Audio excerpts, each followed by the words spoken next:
você começa a despertar um desejo, porque esse desejo ele vem da necessidade. A necessidade só vem quando você vê. Não tem como, você tem que sentir isso. Os empresários que quebraram e conseguiram se erguer, eles conseguiram mesmo na dificuldade manter a palavra deles. O imigrante que dá certo aqui nos Estados Unidos, ele não pode ter um plano B. Eu sou imigrante, você é imigrante. Eu falo que o imigrante médio, ele quer vir para os Estados Unidos para trabalhar, para ganhar vida, para ter as oportunidades que ele não teve no país de origem. Sem dúvida.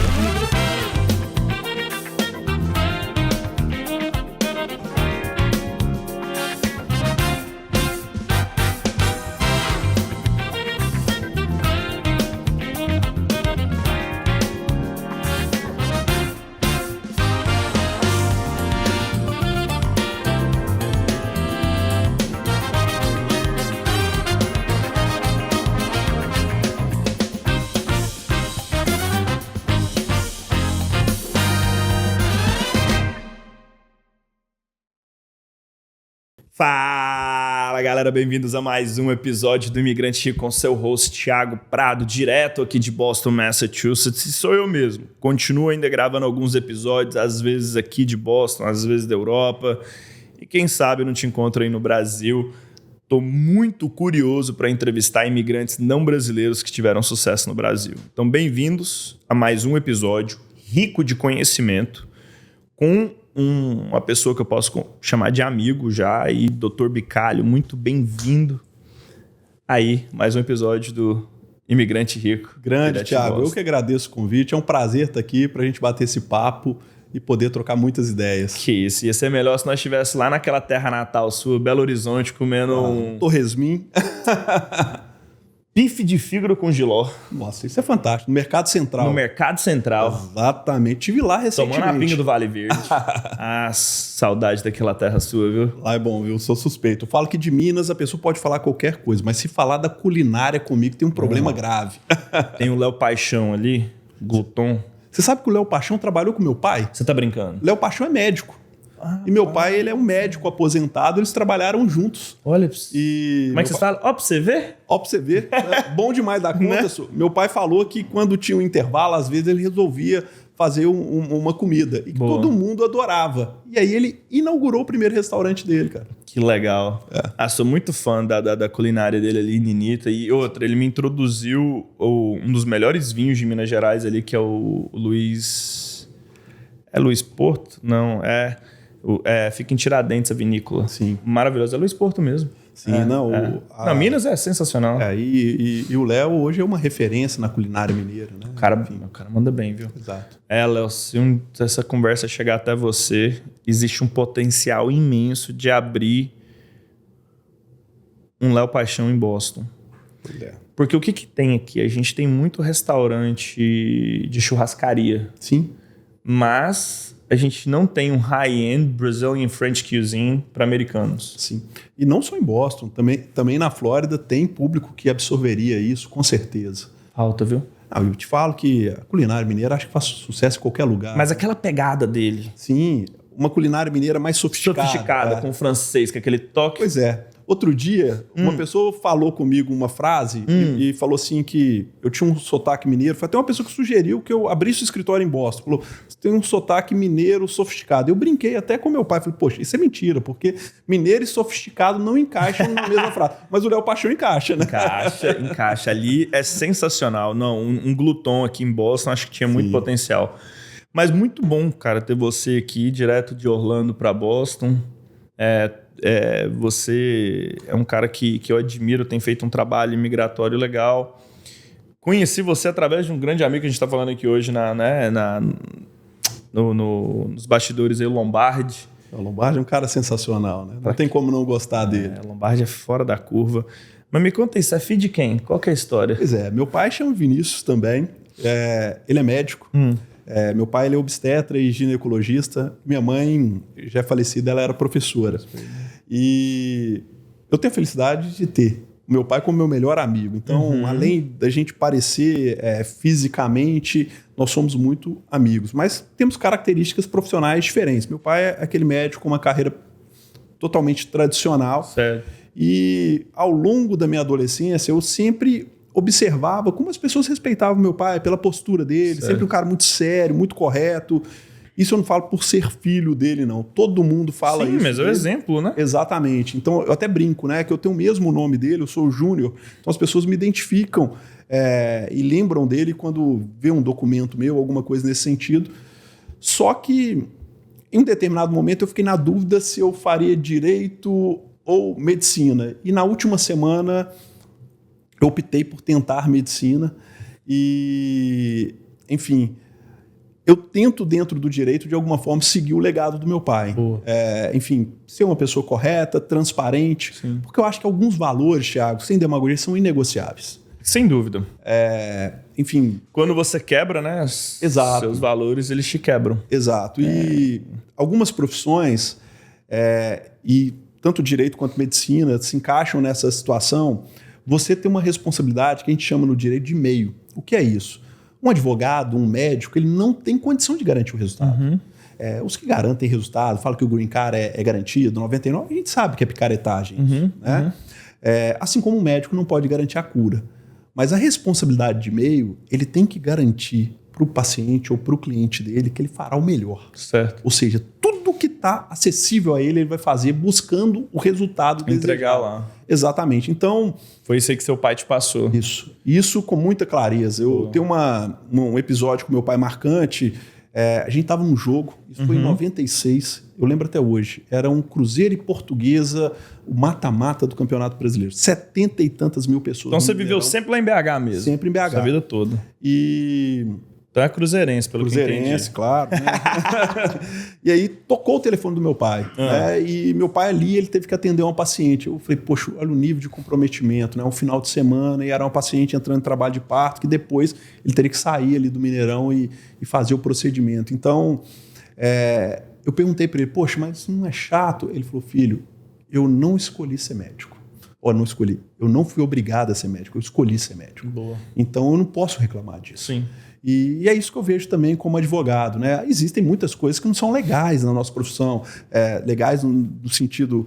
Não, é difícil, complexo. Exatamente. Às vezes não é prazeroso aquilo, o momento não é adequado, mas eu escolhi ser advogado. Adulto faz o que precisa, né? É isso aí. Tem mais irmãos? Tenho uma irmã. Minha irmã mora na Califórnia, ela é professora. Que legal. Em qual área? Na verdade, minha irmã, ela estudou letras, então ela trabalha com línguas. Enfim, sempre na casa foi ela que falou melhor inglês, tudo isso. Boa.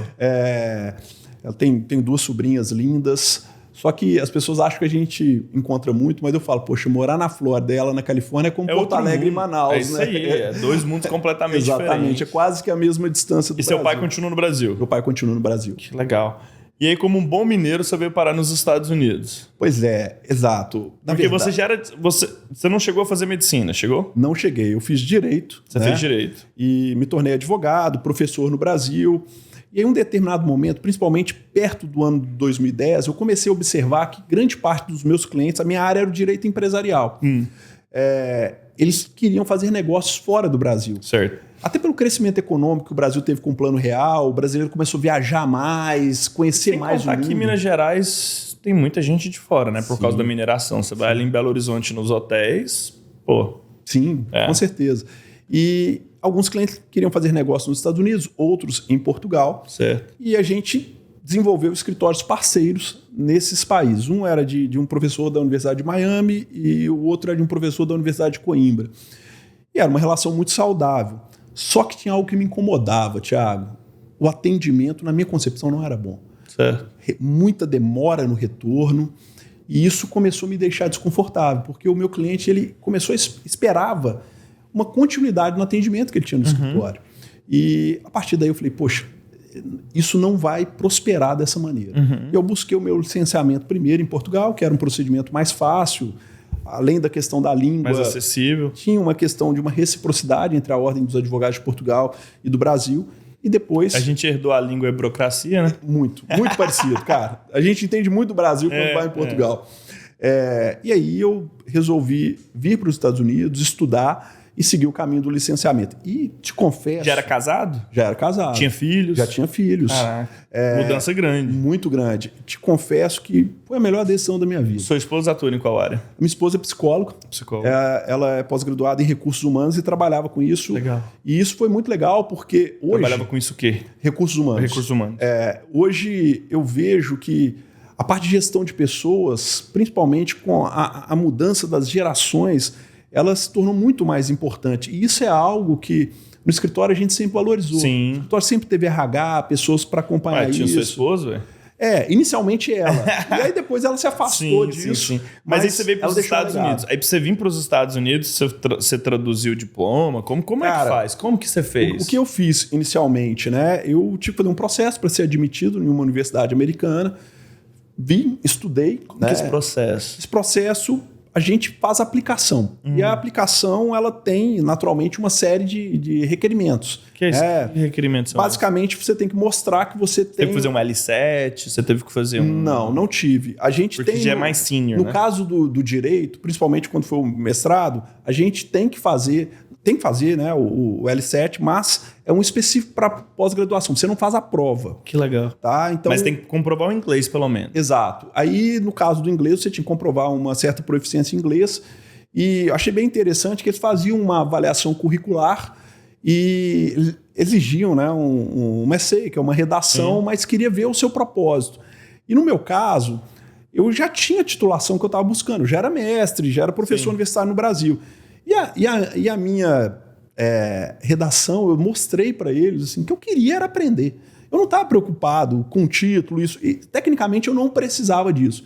E para mim foi uma jornada fantástica. Até hoje mesmo, eu visitei Harvard, eu já fiz um curso de contrato lá um tempo atrás, levei minha filha, porque eu acho que Ela está com quantos anos? A Giovana, a caçula, está com 14. É a melhor época. Eu vou dar um conselho para você, pai, para você, mãe, aqui nos Estados Unidos. O que ele fez aqui é sensacional. Por que eu valorizo muito isso de você levar os seus filhos entre 12 a 14 anos em Harvard, no MIT, para visitar a Tufts, visitar o BU, visitar o BC, se tiver oportunidade, visitar Columbia, NYU, para eles sentirem a energia daquele campo. Porque tem uma energia ali. Não, fantástico. Tem algo místico dentro dessas instituições. Inegavelmente, viu, Thiago? E não tem como você despertar isso no adolescente depois dos 16, já é tarde demais. Acho que dos 12 ao 14 é aquele momento, você sentar ali e falar, entra aqui nessa biblioteca. Se imagina aqui. Olha aqui, vamos entrar numa classe. Senta aqui. Pode ser seu. Mas requer um sacrifício. Você está disposto a fazer? E às vezes a gente fala para as crianças, você tem que estudar, menino. Mas por quê? Quando você leva, meus parabéns por fazer isso, você começa a despertar um desejo, porque esse desejo ele vem da necessidade. A necessidade só vem quando você vê. Não tem como, você tem que sentir isso. Tem um detalhe, eu entendo, acho que isso é um consenso hoje, que o meio ambiente ele molda demais a pessoa, inegavelmente. Minha avó já falava, né, meu filho? De quem tu antes que eu direi quem tu és, Exato. que a véia tava certa, moço. E essa é a minha grande preocupação até com o nosso Brasil, porque como professor universitário, a gente percebe o abismo que existe entre a atmosfera universitária americana e a brasileira. Ou seja, isso faz com que a gente perde a liberdade de pensar. Pô, a gente está vivendo isso nos Estados Unidos agora. Olha a quantidade de acadêmicos que estão saindo dos Estados Unidos. É um êxodo. É triste. E o Brasil passa por isso. Quantos profissionais querem sair de lá para vir para cá? Sim. Os bons mesmo? Você pega a Universidade de Miami, na área de pesquisa de biologia. Galera da USP tá lá. É triste. E eu vejo o carinho que as universidades americanas têm com os seus ex-alunos. Sim. Né? Eu vejo a USC, que eu estudei na Califórnia, qualquer publicação que eu faço nas minhas redes sociais, de alguma situação de destaque, eles entram em contato comigo imediatamente. Animal, né? E aí eu vejo as universidades... Vou pedir dinheiro depois, a Tufts também não esquece. Agora, as universidades brasileiras... a gente não tem cultura. Essa relação com o ex-aluno. A gente não tem esse relacionamento do alum. Exatamente.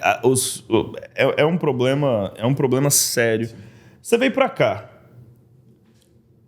Eu sempre fico curioso de entender nesse podcast quais que são os fatores que levam os imigrantes a terem sucesso nos Estados Unidos. Foi por isso que eu comecei esse projeto. Por isso que está saindo um livro agora com a editora Gente. Eu tenho 24 anos de América. Eu cheguei aqui com a minha mãe, não queria ficar aqui. Voltei para o Brasil escondido. Depois me adaptei, descobri que eu não adaptava lá mais. Voltei para cá de novo. Consegui entrar, graças a Deus. Me legalizei. Parei de estudar na 7ª série. Fiz supletivo, fiz faculdade. Deus tinha um plano maior para minha vida. Por isso que eu estou aqui hoje com você, Dr. Vicari. E nessa jornada de empreender no meio do mercado brasileiro imigrante, eu percebi que, cara, tem diferencial. Tem alguns fatores que certas pessoas fazem que levam elas ao sucesso. Fatores como aculturação, fatores como conexão espiritual, fatores como suporte do cônjuge, fatores como educação contínua na área da sua, do seu trade, né, da sua especialidade, da língua, de gestão, igual você estava falando ali rapidinho, né, que eu quero aprofundar, adaptação para o sistema financeiro americano, que é completamente do Brasil. Então, esses fatores fizeram uma pequena porcentagem de brasileiros imigrantes a prosperarem, enquanto outros, às vezes, se encontram em situações muito piores do que quando eles chegaram aqui. Nessa jornada sua empreendedora, nessa jornada sua de advogado imigratório, com experiência corporativa e professor, quais que são as características que você observa nos seus clientes que fizeram eles ter sucesso? Tem dois pontos para mim que são determinantes. Um primeiro ponto, ele vem até do Brasil. Quando eu atuava com direito empresarial no Brasil, eu atuei em muitos casos de recuperação de empresas. E certo. Empresários que tiveram uma situação de dificuldade e conseguiram se reerguer. Boa. E eu observava que alguns conseguiam se reerguer e outros não conseguiam se reerguer. Verdade. E eu comecei a perceber que não era dinheiro, não era possibilidade de financiamento, de boa assessoria jurídica, boa assessoria contábil, consultor, nada disso. Eu percebia que alguns, eles perdiam o dinheiro, o negócio quebrava, mas eles conseguiam manter a sua reputação. Sim. O que é isso? Ele ia fazer um negócio com você, deu um problema, fala, Thiago, eu não vou conseguir honrar isso com você, eu vou precisar de determinado tempo. Ou seja, eles não mentiam. Enquanto outros, eles tentavam sempre enganar para ganhar um tempo. Isso parece até com um conselho de mãe para filho. Não fale mentira, cuide bem da sua imagem. Os empresários que quebraram e conseguiram se reerguer, eles conseguiram, mesmo na dificuldade, manter a palavra deles. Eu acredito profundamente. A gente tem um episódio antigo aí com o Jonathan, da Metal Leve, que é isso aí que você está falando. Um dia ele acordou devendo mais de 3 milhões de dólares e os credores dele continuam dando crédito para ele ainda, porque ele falou, eu te devo, vou te pagar, mas se você fechar minha linha de crédito, eu não consigo te pagar mais. Exato, isso acontece muito. E a outra situação, até pegando o gancho do nosso livro, é de fato queimar os barcos, né? Desconectar da realidade do Brasil. O que você fez no Brasil não é o que vai te levar no ponto desejado aqui nos Estados Unidos. Você tem que enxergar que tem outro cenário, outra realidade. Obviamente, a sua experiência você não vai jogar fora. Mas essa questão da palavra, uma vez eu tive um caso, foi de uma cliente, a gente fez o processo de green card e deu certo. Em um determinado momento, ela teve dificuldade no pagamento. E aí ela se mudou da Flórida, foi para outro local, que ela tinha um work permit para trabalhar. E aí ela marcou uma data, não conseguiu acertar com a gente, mas ligou, falou, tive esse problema, vou precisar de mais tanto tempo. E ela foi nos mantendo informado e ao final ela quitou. No dia que eu fui entregar o green card, ela foi no escritório com o marido e com a filha. E ela falou, olha, eu queria te agradecer por tudo que você fez, pela paciência. Eu vi que ela estava muito constrangida, cara. E aí eu falei, eu queria te contar um negócio. Você foi usada aqui dentro do escritório como exemplo de conduta. Porque a gente conhece as boas pessoas, Thiago, no momento de problema. Isso aí. Como ela age. É muito fácil você agir bem quando você está com sucesso, recurso. E ela foi sempre correta com a gente, ainda que a informação não fosse a desejada. E eu vi que na hora os olhos dela marejaram, falei isso na frente do marido e da filha, e ela se sentiu aliviada por isso. Foi verdade. Eu não falei ali para tentar jogar confete ou serpentina nela, mas sim para mostrar para ela que a conduta dela foi impecável. Ela teve muita dificuldade, mas a conduta dela foi impecável. E eu acho que o empresário que na dificuldade ele consegue manter a conduta dele, ele tem muita chance. Ele prospera. Sim. Ele vai para frente. Eu concordo muito contigo. O imigrante que dá certo aqui nos Estados Unidos, ele não pode ter um plano B. Porque, por exemplo, numa situação dessa aí, ela poderia muito bem ter se escapado, dado uma pernada, ter feito outra coisa. Sim. Não, tem que plano A, uma versão melhor do plano A, e tem que ter comunicação, né? Sim, com certeza. Muito bom essa percepção sua. Sim. Acho que é fundamental que você preserve o seu maior ativo, que é a sua imagem, a sua conduta. O relacionamento, né? Exatamente, o relacionamento que você está construindo. E, ao final, a gente viu que isso foi muito saudável para ela. O caso dela teve sucesso, tudo resolvido. E para nós também. Ela é uma pessoa que, pela relação desenvolvida, recomenda vários clientes. Então, eu fico muito feliz dela ter tido a oportunidade de resolver tudo pela porta da frente. Foi ótimo para ela e para nós. Muito bom, muito bom. Quanto tempo que já tem o escritório? Nós temos o escritório há 23 anos. 23 anos. Exatamente. Um pouquinho de estrada, né? Um pouquinho de estrada. Sola de sapato, fio de bigode, cabelo branco tem que ser respeitado. Aí. Exato. Então isso aí nos possibilitou ter assim, uma série de relacionamentos e a gente preserva muito a relação com o cliente, até porque isso é algo que para mim é hiper importante. O meu primeiro cliente é meu cliente até hoje. Bom. Então eu falo que isso talvez seja... O LTV desse aí tá alto. Aí. Na verdade, isso é o maior prêmio que o escritório teve nessa jornada, porque, obviamente, em 23 anos, você não ganhou sempre. Nem tudo deu certo. Tiveram várias coisas que não saíram como a gente queria. Mas a conduta, tanto dele quanto nossa, eu acredito que foram boas condutas, se tornaram amigos. A gente cuida de negócios dele no Brasil, aqui nos Estados Unidos, enfim, então... Muito bom. Isso aquele ditado, né? Você tem que ter um bom advogado, um bom contador, um Rolodex. É isso aí. É isso aí mesmo. Que legal. E as áreas que vocês atuam hoje? Olha, aqui nos Estados Unidos é direito migratório. Boa. E no Brasil a gente atua com direito empresarial, cuida principalmente da parte patrimonial e tributária. Legal. E isso faz muita conexão com as nossas operações, tanto aqui dos Estados Unidos quanto de Portugal, porque os imigrantes, quando vêm para cá, naturalmente eles têm coisas a resolver no Brasil, harmonizar as questões tributárias, então isso nos ajuda muito. Que legal. Não, isso é fundamental, né? Porque, por exemplo, quando eu fundei a BRZ, eu não tinha muita rede de apoio, mal tinha um investidor e, cara, não tinha muita opção, não sei voltar atrás, e não tinha dinheiro para contratar um tributarista, um advogado. A gente foi assinar o nosso contrato de sociedade depois de 5 anos. Cara, e eu te falo assim, principalmente na área tributária, área empresarial, é fundamental você ter alguém que conheça a sua operação. Eu brinco que o papel do advogado ele se assemelha ao papel do corpo de bombeiros. Porque o que acontece? Se você faz um plano de prevenção, por exemplo, aqui no escritório, e não tem incêndio, esse é o sucesso. É isso aí. Se vier alguém, tiver um incêndio apagar, a atuação foi brilhante, ele vai te entregar ao final uma casa queimada, cara. O melhor que tenha sido o trabalho dele. Então, o direito, a arte do direito é a prevenção. Não, sim. E outra, é evitar, né? E aqui a gente mora num dos países mais litigiosos do mundo. Sim. Os Estados Unidos é um dos países mais litigiosos do mundo e o empresário brasileiro aqui, ele não entende isso. Ele faz muito contrato por text message, por mensagem de voz.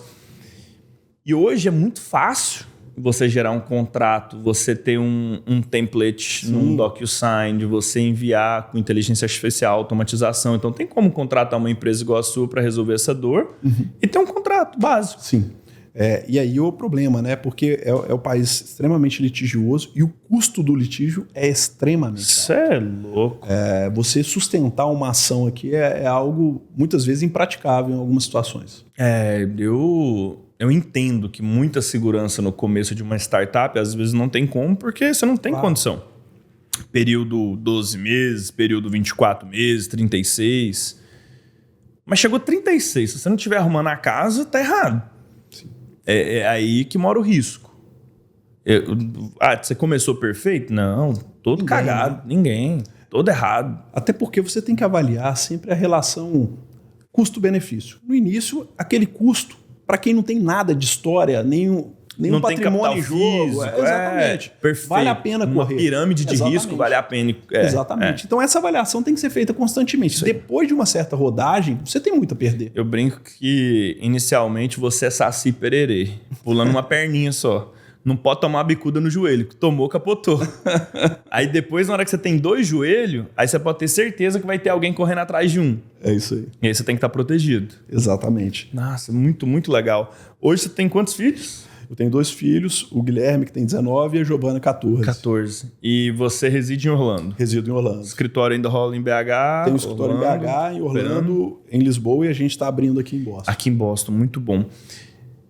Qual que é a maior dificuldade nesse momento que a gente vive hoje migratória que você enxerga pro advogado de imigração? Tiago, no caso do advogado, o que eu falo é que nós precisamos...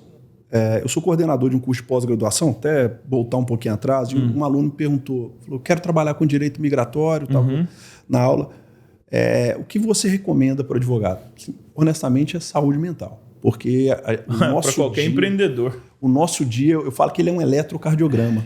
Porque eu entrego um green card em uma reunião e a reunião seguinte normalmente é um drama familiar. É uma família que tem prazo para sair, a gente tem que tomar as providências. É uma felicidade de um lado e uma porrada do outro. Então a gente tem um lema no escritório.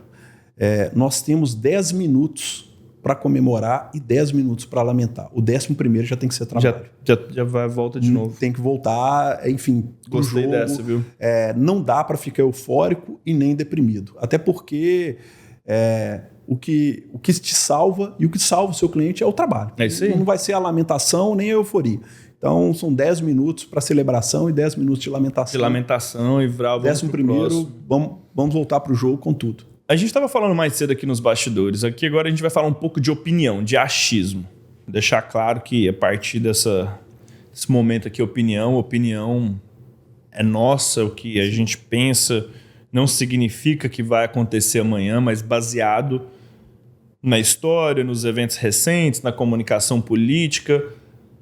Eu queria trazer um pouco de previsibilidade, de projeção, de análise dessa situação migratória que a gente está vivendo. Eu tenho comigo, e eu quero agora a sua visão sobre isso, e aí eu quero a sua opinião. A minha visão é a seguinte. O Trump, ele tem que passar um projeto de lei muito agressivo, que não é melhor para o país, mas que vai beneficiar muitas pessoas, que inclui eu. Não vai ser a classe trabalhadora. Isso chama-se Big Beautiful Bill.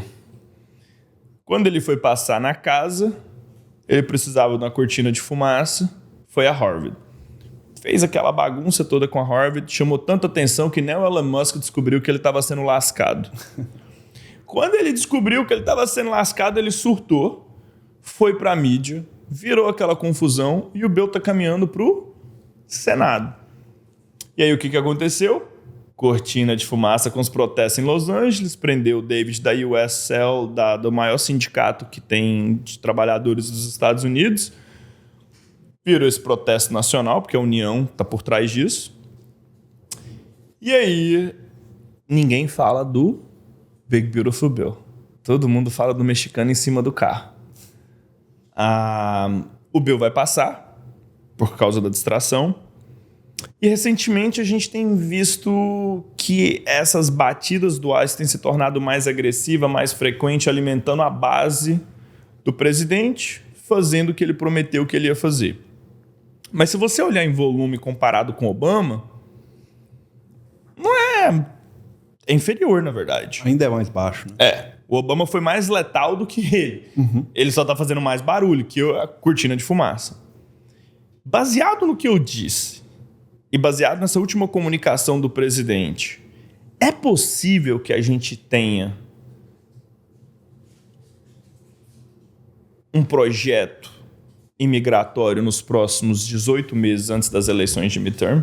Eu não acho isso impossível, Thiago. Acho até que é razoável que a gente tenha um projeto. Se nós pegarmos a declaração dele recente, ele já sinaliza que alguns setores estão sentindo... Estou sofrendo. Exatamente, os reflexos dessa política migratória. E a realidade ela é implacável. Sim. A gente pode desejar algo, mas a realidade ela é, de alguma maneira, esfregada na nossa cara. 20% da população americana é latina. Exatamente. Somente 11 milhões são indocumentados. E o que eu vejo é que nós temos que fazer uma avaliação do cenário completo. O governo anterior, ele realmente flexibilizou em excesso a entrada de imigrantes indocumentados pela fronteira. Igual a Alemanha fez. Exatamente. Então, ele passa uma imagem que ele é implacável, que ele é durão, e ele gosta disso. Eu vejo que a imprensa não gosta dele e bate muito nele, mas ele adora. Sim. Porque está passando o recado que ele quer. Eu até brinco. Ele é um ótimo marqueteiro. Ele manipula a imprensa. Manipulador de imprensa, sem dúvida. Mas mestre dos magos. Ele também é um empresário. Ele vai ter que buscar algum meio termo, porque senão isso vai gerar um impacto econômico para os Estados Unidos. Agora, o que será feito a gente não sabe. Ele já sinalizou o setor hoteleiro e os fazendeiros terão uma nova regulamentação, que isso vai ser feito. Agora, eu acredito que mais pessoas e mais setores possam se beneficiar, que a gente sabe que não são só esses dois setores. É porque é o seguinte, de uma ou duas, né? Ou a gente vai ter aqueles vistos que o pessoal vem para trabalhar na ilha, que é aqueles temporários, o temporary worker. Então você vem de um país, você pega aquele visto de trabalho, você vem, trabalha durante um período e vai embora. É os season workers, né? Mas a quantidade de pessoas indocumentadas, se o Partido Republicano passa um projeto de lei legalizando esse pessoal que está aqui, ele não perde eleição mais não. Sim. Não, na minha opinião. Também acho. Porque se você pega o latino em si ele é mais republicano que democrata. Sim.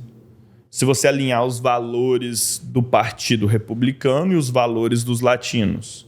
Até porque a maioria dos latinos saíram dos seus países insatisfeitos com um governo mais à esquerda. Da esquerda, isso aí. Essa é a realidade. O óbvio, tá? Então, na hora que vem para os Estados Unidos, ele quer um governo mais liberal. Correto. Mas o que a gente está vendo é que está tendo muito excesso. Essa é a minha opinião. E eu, como advogado e tudo em excesso é ruim. Exato. Eu lamento muito porque eu sou imigrante, você é imigrante, e eu falo que o imigrante médio, ele quer vir para os Estados Unidos para trabalhar, para ganhar vida, para ter as oportunidades que ele não teve no país de origem. Sem dúvida. O imigrante médio ele não veio aqui para cometer crime. Não. E ele até apoia que sejam retirados da circulação social esses indivíduos. E deveria.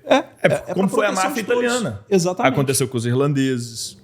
Agora, esse excesso, eu vejo ele extremamente nocivo porque ele tira a tranquilidade de famílias. Sim. Eu recebo algumas ligações que são literalmente cortar o coração. Não, recentemente a pessoa vai na corte, sai dali carregada, pai sendo dividido.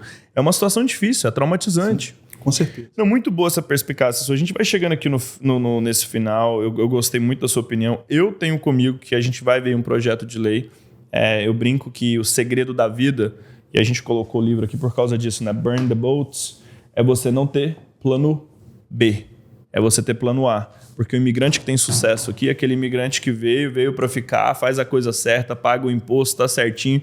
E por mais que existe todo esse caos, ele não desiste. Isso está muito alinhado, porque o imigrante não é alguém que está fugindo do país dele, é alguém que tem visão de futuro. Correto. E aí ele tem que mergulhar nessa nova realidade para ele dar certo. E ele tem que, por exemplo, o que eu falo pro pessoal, eu falei, cara, muda de Everett, sai de Revere, sai do foco da dengue, né? Vai morar numa cidade mais americana, vai levar seus filhos para onde tem uma escola melhor, vai procurar um estilo de vida melhor.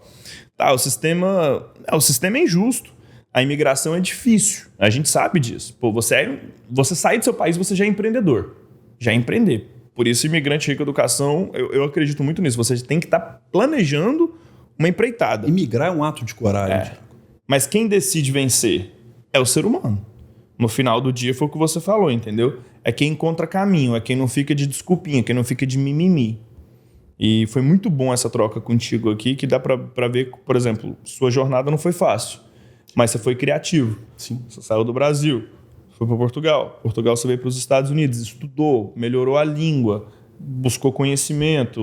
Seu sucesso não foi da noite pro dia. Não. É 20 e poucos anos, né? Sim. Thiago, tem um episódio que foi uma coisa que até me entristeceu e vale a pena compartilhar. Quando eu montei o escritório, eu tinha um cliente, certo, que é o meu primeiro cliente. Eu falei, eu preciso apresentar o meu serviço para algumas empresas. Tem 2 avenidas em Belo Horizonte que são muito conhecidas. E elas têm muitas empresas. Sim. Avenidas de vários quilômetros. E eu Falei, vou visitar todas as empresas dessa avenida. Boa. E eu Porta visitei, em porta. Porta em porta. Sim. Imprimi e fui visitando as empresas. E um dia eu fui dar aula, a última aula do 10º período de Direito. Ou seja, Certo. seria a última aula da faculdade desses alunos. E muitos queriam montar o escritório. Sim. E eu resolvi contar minha história. Eu achei que ela seria estimulante.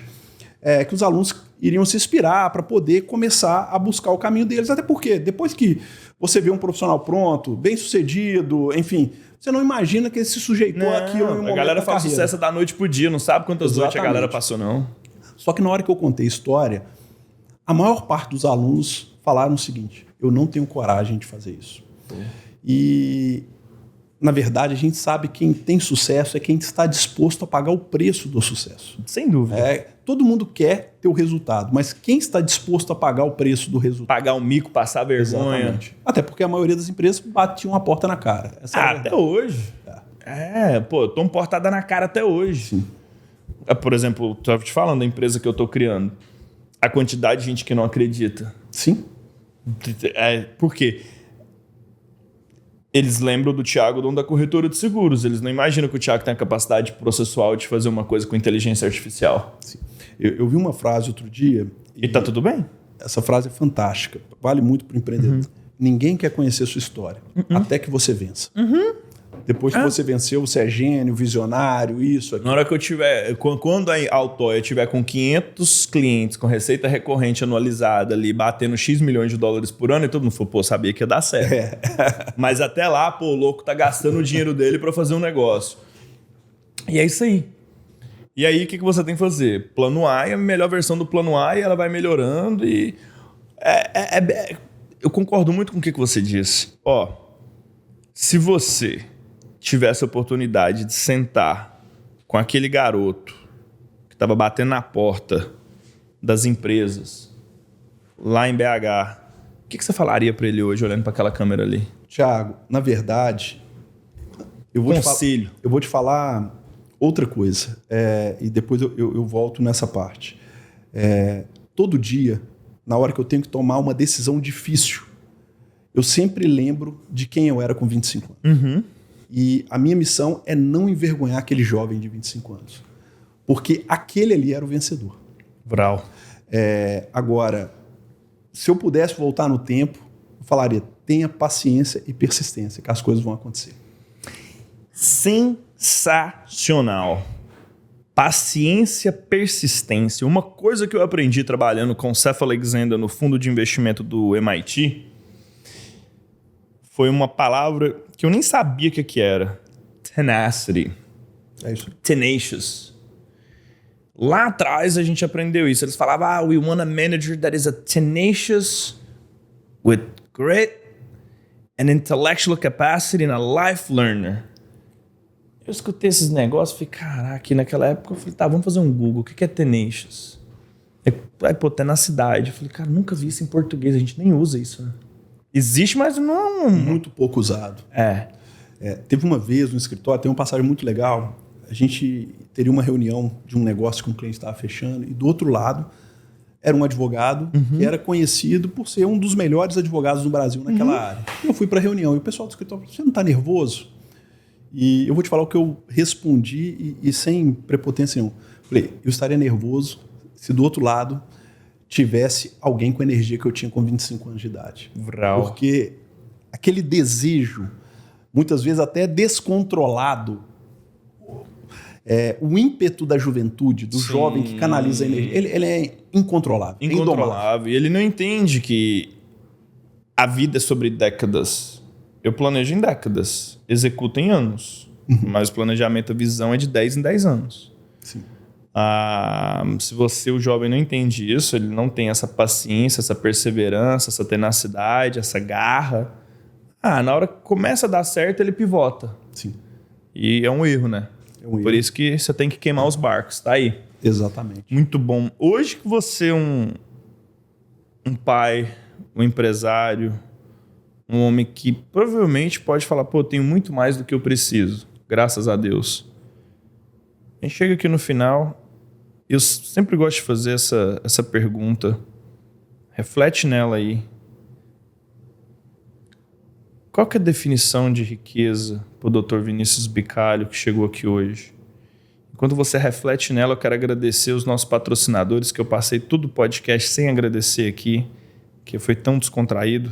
A Breeze Seguros, a corretora número 1 dos brasileiros aqui na terra do Tio Sam e a Volpone Mídia, que faz esse podcast acontecer. Sem eles, a gente não estaria aqui hoje. E é um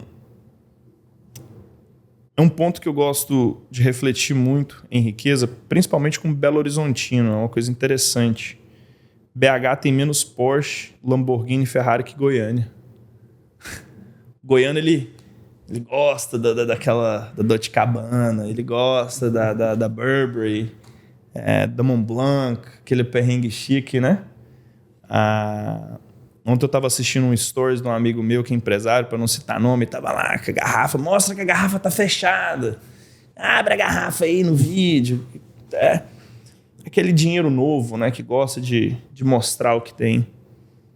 Mas riqueza tem várias formas. Para você que chegou onde você chegou hoje, qual que é a definição de riqueza? Tiago, a minha riqueza é ter a admiração da minha esposa e dos meus filhos.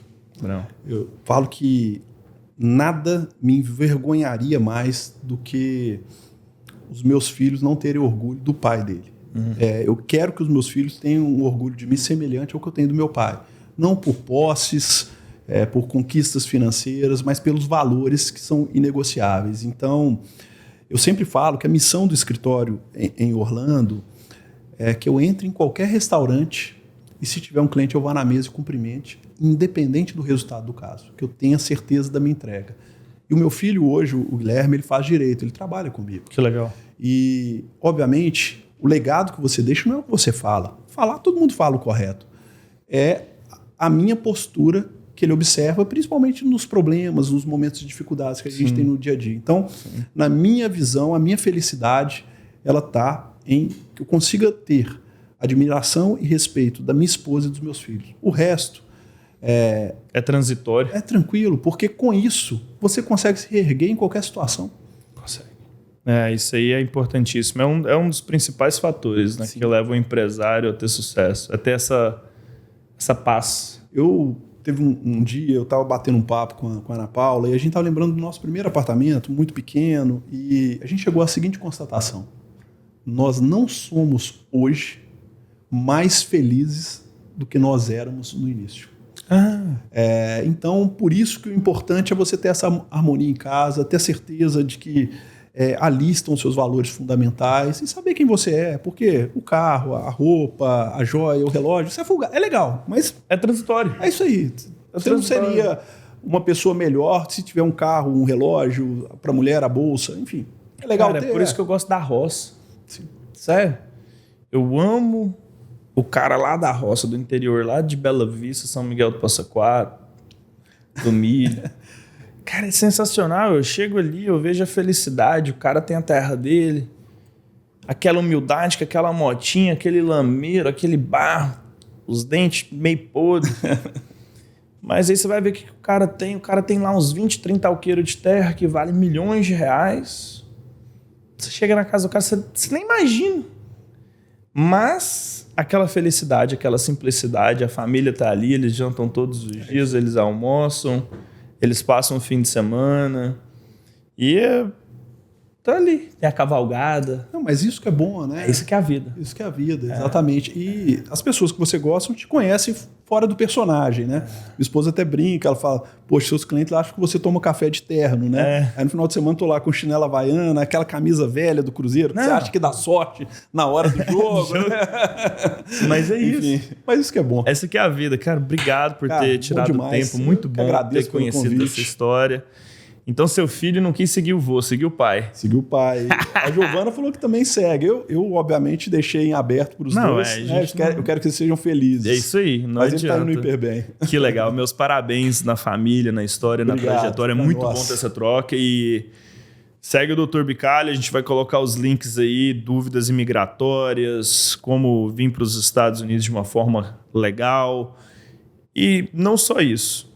Se você quiser ir para a Europa também, tem conhecimento aí através de Portugal, então tem sempre portas abertas nos dois lugares. Com certeza. Muito bom. Obrigado mesmo. Valeu, Thiago. Saímos daqui hoje mais rico em conhecimento, Para vocês que nos acompanham aí dos 4 cantinhos do mundo, muito obrigado. Dá aquela curtida. Segue aí o podcast e manda para alguém. Quem sabe você não tem um amigo advogado seu que sonha um dia em ser igual ao Dr. Bicalho aí, ó. Entra em contato que ele está à disposição. Vai ser um prazer. Obrigado. Show. Até o próximo.